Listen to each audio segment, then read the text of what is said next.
मैं हूँ आमिर खान और लगातार आपसे जुड़ते रहते हैं इस चैनल के माध्यम से। चलिए बात करते हैं कि दुनिया आजकल एक अजीब पशोपेश में है। पहले इतनी बड़ी बीमारी, फिर उसके बाद बेरोजगारी, फिर उसके बाद दुनिया के सबसे बड़े मुल्क का इलेक्शन, यानी कि हम बात कर रहे हैं अमेरिका की। अमेरिका जो दुनिया में हर तरीके से एक ऐसा मुल्क है जो हर तरीके से वो मजबूत है। आप किसी भी चीज़ में बातें करें, हर चीज़ में वो और मुल्कों से आगे, इसीलिए उसे और मुल्कों का सरबराह कहा जाता है, अध्यक्ष कहा जाता है, या हर मुल्कों का उसे एक अलग लैंग्वेज में बाप कहा जाता है।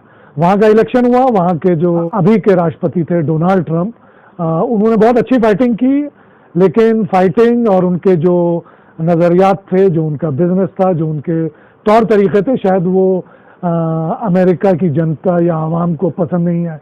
इसलिए उनको जनता ने शायद नकार दिया। वो अभी अपनी हार नहीं मानने पर तुले हुए हैं। लेकिन इससे पहले डेमोक्रेटिक पार्टी के जो एक ज़माने में अमेरिका जैसे मुल्क के उपराष्ट्रपति रहे हैं, बराक ओबामा के टाइम में, बराक ओबामा लगातार उनके लिए वोट मांगते रहे। सोशल मीडिया पे आप लोगों ने देखा होगा, बराक ओबामा ने भी अपने 2 टर्म पूरे किए थे, मतलब यानी कि 10 साल वो वहाँ के राष्ट्रपति रहे थे। अमेरिका की हिस्ट्री में ऐसा रहा हुआ है, वहाँ के 4-5 ही राष्ट्रपति ऐसे रहे होंगे जो दोबारा अपना सेकंड टर्म पूरा नहीं कर पाए, जिसमें से एक डोनाल्ड ट्रंप भी हैं। उन्होंने सिर्फ 5 साल में रहे। उनके अलग अलग मुल्कों से उनके न जाने कैसे रिलेशन थे।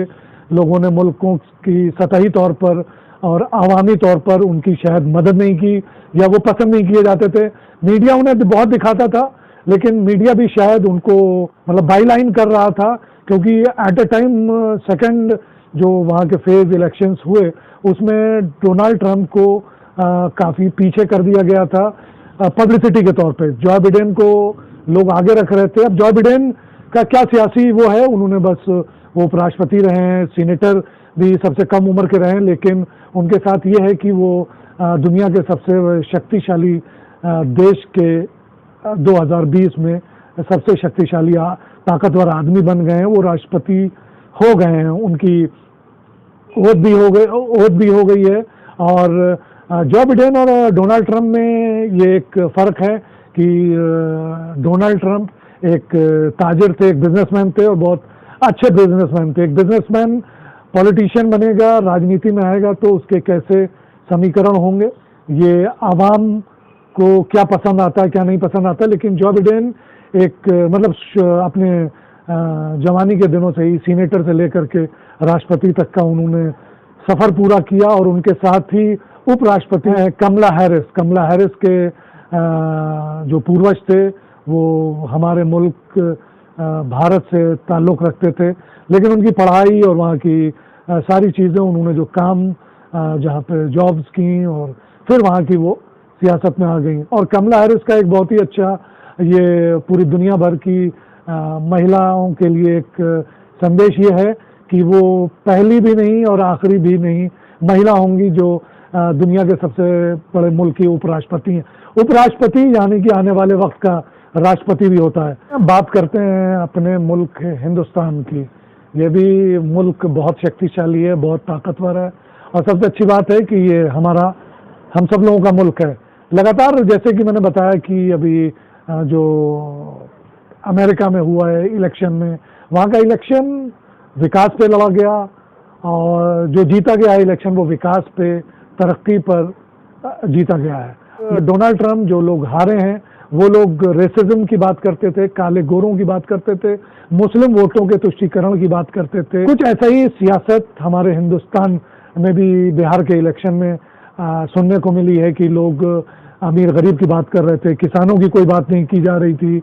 नीतीश कुमार एंड पार्टी थी, उन लोगों ने किसानों के लिए नहीं सोचा। जो मजदूरों ने इस दौरान पलायन किया था, उनके बारे में नहीं सोचा। मुस्लिम वोटों के तुष्टीकरण की बात हो रही थी। और वहीं एक युवा नेता जो कि लालू यादव का बेटा है, राष्ट्रीय जनता दल एंड पार्टी के जो लोग उनमें गठबंधन थे, वहाँ के लोगों ने जो इलेक्शन लड़ा वो तरक्की पे लड़ा, और विकास पे लड़ा, और रोजगार देने के लिए लड़ा।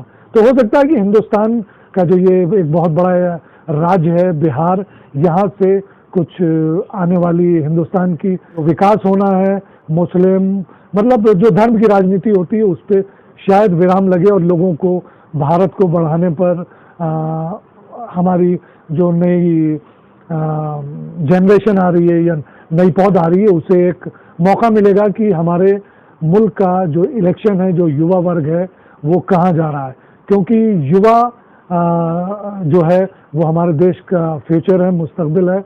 आने वाले वक्त के लिए ये बहुत ही अच्छा संदेश जाएगा। जो कुछ भी हो, जो भी पार्टी सरकार बनाती है उसे धर्म की राजनीति से अलग हटकर हाँ विकास की, भारत देश की, हमारे मुल्क की विकास की राजनीति, रोजगार की राजनीति पे ध्यान देना होगा। इलेक्शन का रिजल्ट कल आ जाएगा, देखते हैं कि सियासत कौन सी करवट लेती है। बहुत बहुत शुक्रिया, फिर दोबारा आपसे मिलेंगे बहुत जल्दी।